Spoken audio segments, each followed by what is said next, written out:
નમસ્કાર.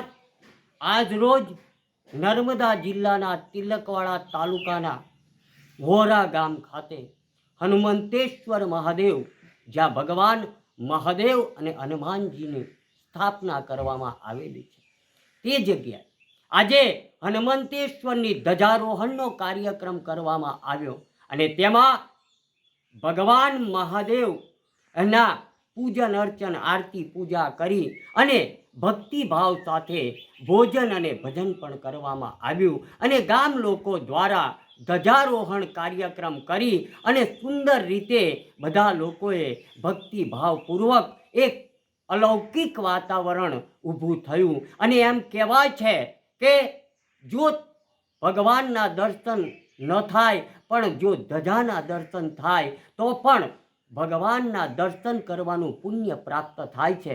એટલે ધજારોહણનો પણ એક બહુ જ મહત્વ છે.